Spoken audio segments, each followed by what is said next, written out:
So, long story short, speaking of me going to jail or whatever, the incident is the reason why I went to jail is because we had little to no money. We could barely pay for the room. He went bust a move, did something real quick that was concerning me. Even though he always claimed I didn't contribute. You know what I mean? It's always has something to do with me or my benefits or whatever. As to why we was able to stay in the room. So, with the little bit of money we did have left over, he smokes, whatever. I have no vices. I don't smoke weed. I don't smoke cigarettes. I don't drink coffee. I don't have vices. I don't have no reason to waste money. I don't eat snacks, chips, soda, stupid. I'm pretty much, for the most part, healthy person. He, on the other hand, goes to buy, things for him to smoke with, and he goes to buy incense. So he's always wasting money, knowing that we need the money.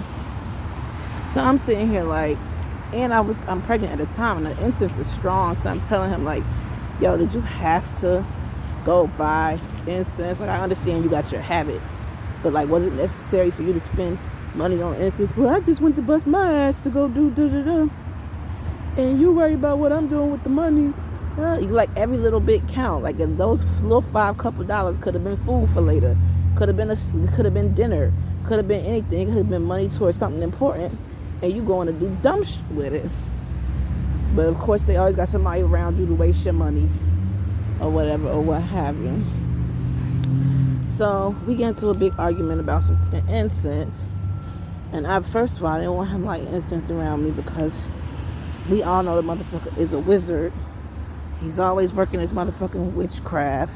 Excuse my language. I told myself I was going to stop cursing so hard, because then that makes me no better than them. So yeah, he's always working this witchcraft.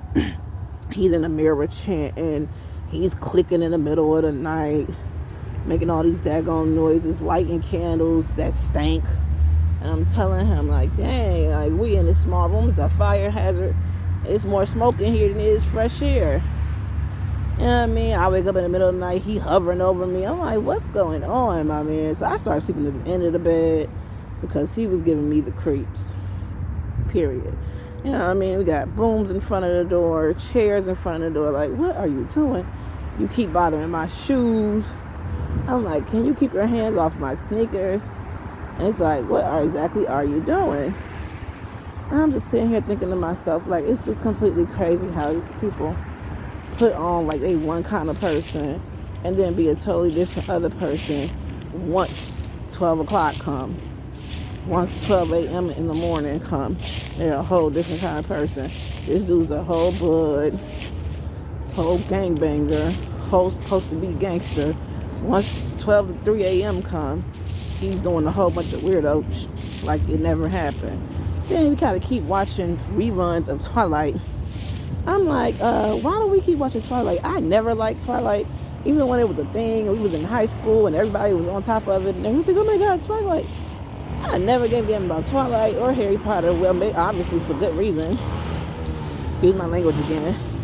This grown 35-year-old man, every time Twilight came on, I don't care what nobody say, he was watching Twilight. He was gonna watch the whole thing from the beginning to the end. Like, he was literally obsessed with it. And I'm like, Robert Pattinson, that's your name. That's the name of the dude from the Twilight movie.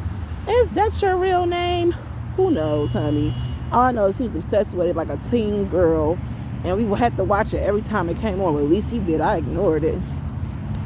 And it could be bothering me because in high school, we used to make fun of the emo kids. They used to wear all black, and they was all gothic. And they wore like Doc Martens, and they, painted their fingernails black and was always dressed in black. And we made fun of them, and, for being gothic and weird and cutting themselves and all types of crazy stuff. But it was like the whole time, the whole world was emo. So it was like, here we are making fun of these people when all of y'all into the same crap. So now I feel bad.